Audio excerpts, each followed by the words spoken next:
Dando continuidade ao trabalho de nos simuladores DWSim, hoje a gente vai estar trabalhando com reator. Então a gente já trabalhou, já mostrei para vocês o funcionamento básico do DWSim. É, trabalhamos também com a parte de evaporação, com a destilação, e hoje eu vou mostrar para vocês o funcionamento do DWSim com reatores.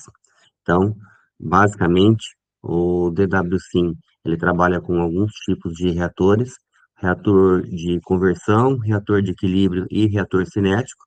E dentro de cada um desses, eles têm algumas características importantes, de acordo com o que se quer simular.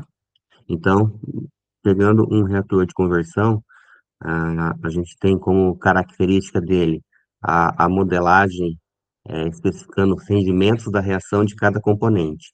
Então, é um modelo útil e quando a estequiometria da reação é conhecida. A cinética da reação é desconhecida ou irrelevante, então a gente não precisa levar em consideração em algumas situações em que se tem somente a estequiometria, a cinética da reação, se ela for desconhecida, a gente pode estar utilizando um reator de conversão.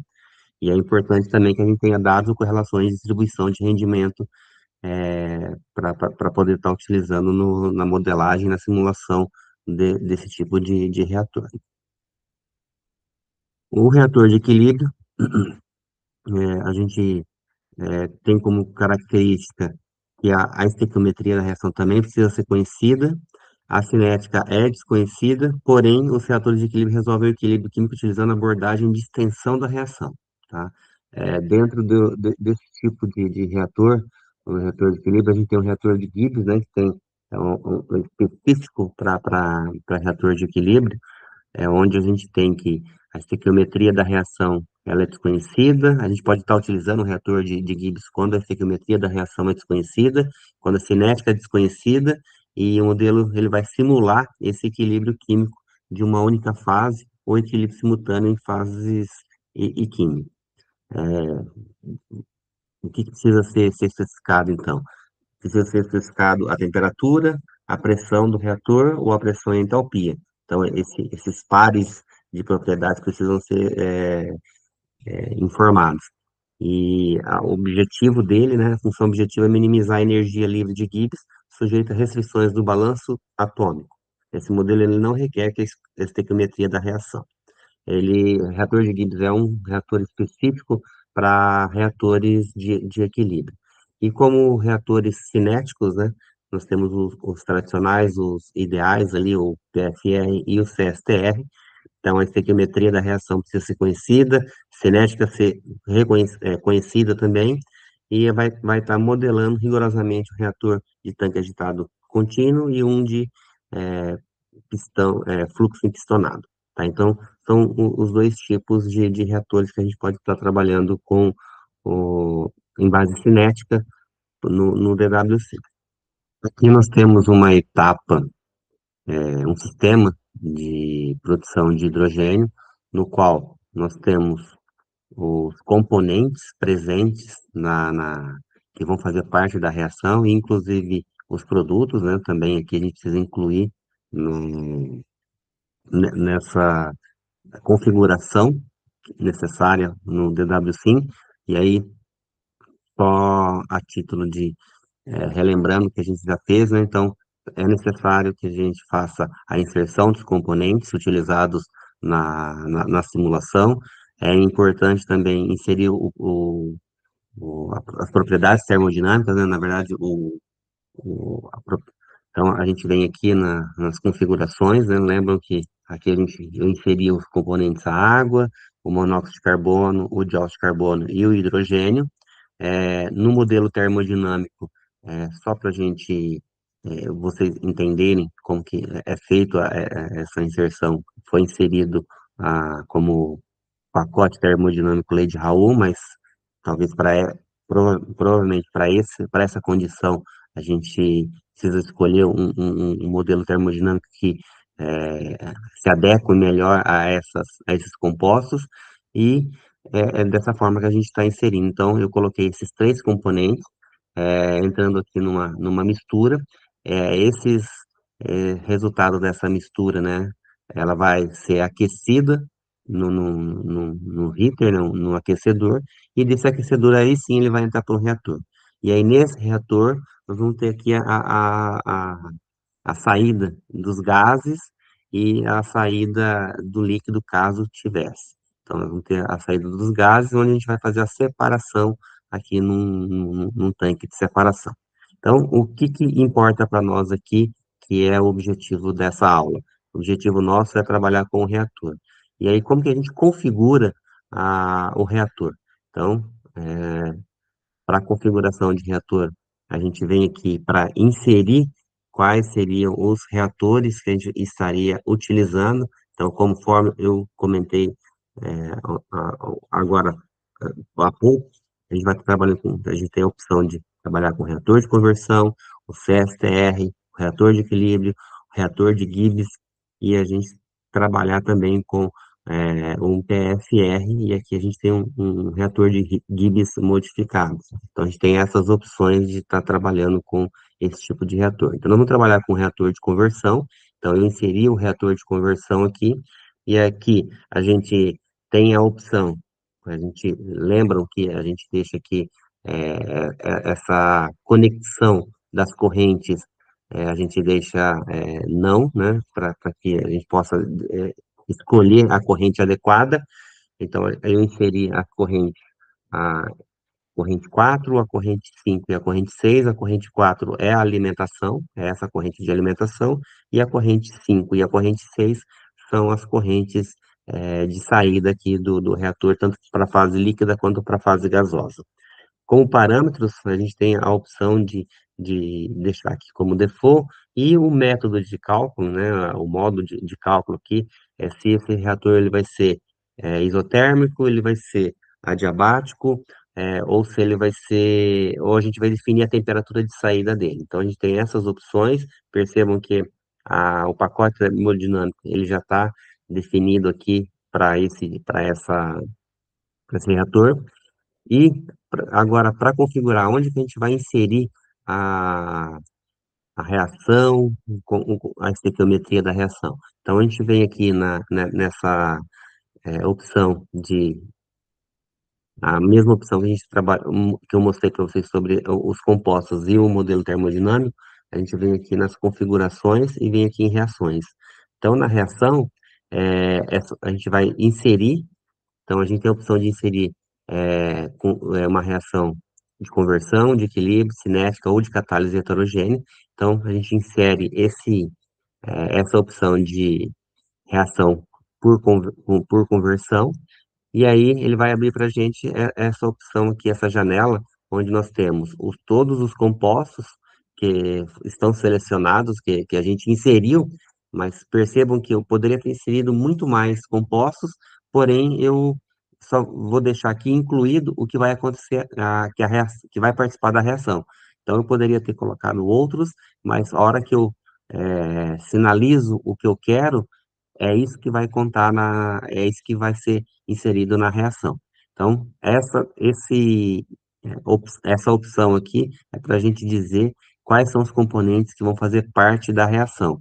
E aqui a gente coloca o coeficiente estequiométrico. Então, os valores da nossa estequiometria, negativo para os reagentes, positivo para os produtos, e nessa coluna a gente vai dizer quem é o nosso reagente limitante.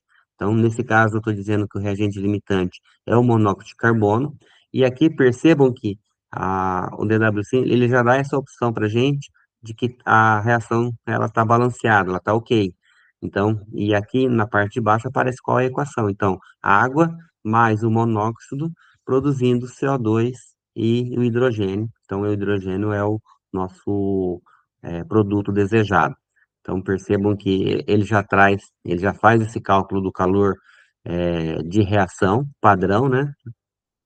Também já aparece que, como a gente selecionou, que a opção que quem era o reagente limitante nosso era o monóxido de carbono, ele já aparece os parâmetros de reação baseados nesse reagente limitante. A gente precisa informar qual é a fase, né? É um ponto importante aqui, que essa reação vai estar acontecendo, senão nós vamos ter problema na nossa simulação. Então, é importante saber qual é a real fase da reação.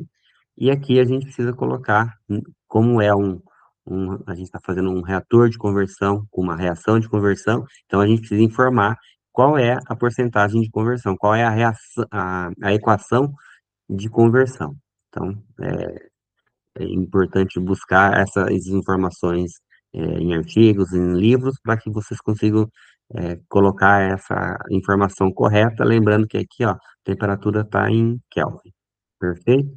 Então, feito isso, a gente já configurou essa reação e a gente lembra que aqui a gente colocou uma reação só. Então, se eu tivesse algum processo que eu tivesse várias reações, então a gente inseriria várias reações aqui e conseguiria fazer essa simulação.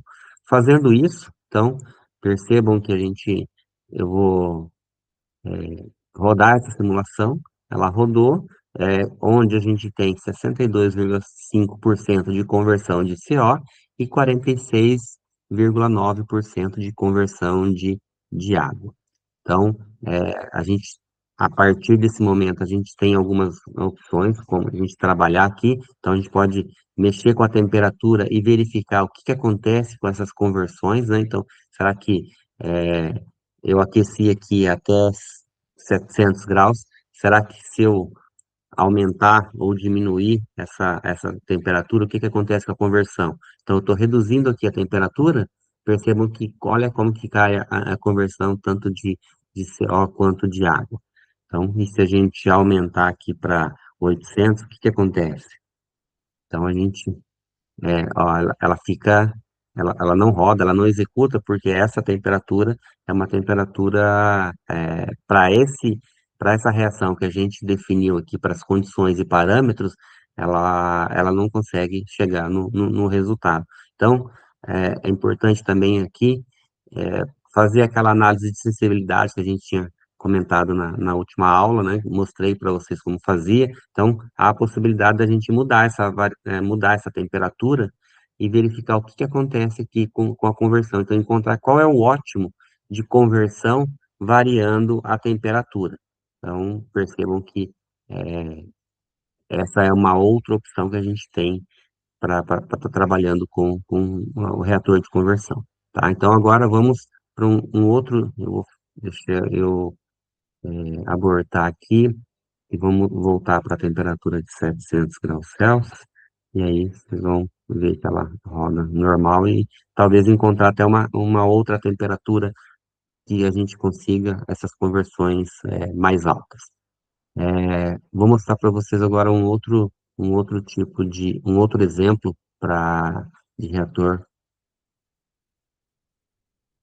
um outro tipo de reator para o DWSim, tá? Então, vamos dar uma olhada aqui. Eu vou pegar para vocês aqui um exemplo. Então, vamos pegar um exemplo agora de, de biodiesel, né? Então, a gente tem um exemplo aqui para como que fica a produção de biodiesel, a reação de biodiesel aqui.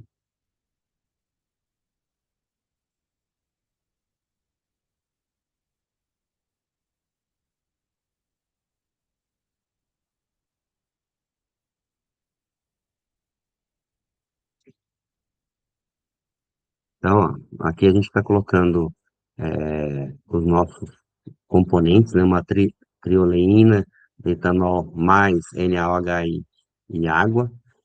Mesma coisa, eu estou fazendo uma mistura, dessa mistura eu estou aquecendo e colocando isso dentro de um reator CSTR, tá? E aí, como que fica a configuração desse reator CSTR? Mesma coisa, a gente insere as correntes, eu coloco a corrente, a quantidade de energia necessária para que o reator, para que as reações aconteçam. Também eu tenho a opção aqui de escolher se a gente vai trabalhar com uma reação isotérmica, adiabática, temperatura de saída, ou até com relação à quantidade de energia trocada, de calor. E aí a gente vem aqui no CSTR e seleciona, e a gente vem aqui na configuração para ver a reação. Então, a reação, coloquei aqui, ó, o que eu comentei no exercício, no exemplo anterior. Eu tenho vários componentes que eu coloquei aqui, mas que vão realmente participar da reação, porque eu estou dizendo que nem a água e nem o hidróxido de sódio está trabalhando como catalisador, eles não vão estar participando da reação. Então, apesar de eu ter inserido os componentes, aqui no momento da definição da equação da reação, eles não vão estar incluídos. Então, eu incluí o etanol, incluí a trioleína, o glicerol e o oleato de etil. Lembrando que eu coloquei a trioleína como o reagente limitante e coloquei aqui os coeficientes estequiométricos e também coloquei a ordem das reações. Então, percebam que é uma reação reversível e aí a gente mostrar para vocês que a gente tem aqui, ó, a reação direta e a reação reversa, as configurações necessárias. Então, só voltando um pouquinho aqui, é, qual o tipo de reação que a gente está inserir? Agora é uma reação cinética. Então, a gente vem aqui, ó, insere uma reação cinética, e aí percebam que a, as informações que a gente vai precisar informar são outras, né? Então, essa configuração inicial é igual para todos, né? A gente tem aqui que essa estequiometria está ok, o simulador calculou para a gente o calor da reação, aqui aparece a reação, né? Então, a gente tem a reação do etanol com a trioleína produzindo o, o oleato de etil e também está produzindo glicerol. E aí que as informações que eu comentei que são necessárias para que a gente realize a configuração de um reator CSTR no DW5. Então, aqui, como a gente definiu que o reagente limitante é a trioleína, então a base nossa precisa ser definida, se a gente vai trabalhar com concentração molar, concentração mássica, fração mássica ou molar, pressão parcial, então precisamos ver o que está disponível na literatura para que a gente insira aqui. Então, tomem esse cuidado com relação a essas questões. Então, a temperatura mínima que vai ser utilizada, qual é a fase dessa reação, qual é a unidade, né? Então, apesar de eu ter escolhido aqui, eu tenho a opção de escolher qual unidade que a gente vai estar trabalhando ou que o artigo disponibilizou para a gente e qual é a temperatura máxima. Então, trabalhando com temperaturas mínima e máxima. A especificação cinética, eu posso trabalhar ele com um modelo, uma especificação simples ou uma especificação avançada, onde a gente pode trabalhar aqui com um script do Python, que pode estar, foi preparado, a gente tem um algoritmo no Python com informações mais avançadas com relação à cinética dele. Então, é, a gente informa quais são a cinética, né, dessa reação. Então, é possível a energia de ativação também. Então, as constantes e a energia cinética, tanto para a reação direta quanto para a reversa. E a partir disso é possível a gente ter feito a configuração do reator cinético. Da mesma forma, é, se tivéssemos outras reações, a gente colocaria essas reações aqui e a gente executaria aqui a simulação. Percebam que, nesse caso, a quantidade de energia que a gente precisa fornecer aqui e aqui a quantidade de energia gerada dessa reação. Então, é um valor muito próximo, talvez, provavelmente a gente poderia estar fazendo uma otimização aqui, aproveitando essa energia gerada da reação para aquecer os reagentes que estão entrando no reator. Então, é é importante fazer esse tipo de análise, também fazer análise com relação à conversão que a gente tem aqui, conversão que a gente tem e rendimento com relação aos produtos e verificar se realmente esse gasto energético ele é necessário, tá? Então é importante vocês é, perceberem e fazer essa análise. Então a configuração no DWSim é uma questão bem simples, mas ela tem que ter uma preocupação, tem que ter um detalhamento bem estudado por vocês para que consigam fazer essa configuração da melhor forma possível.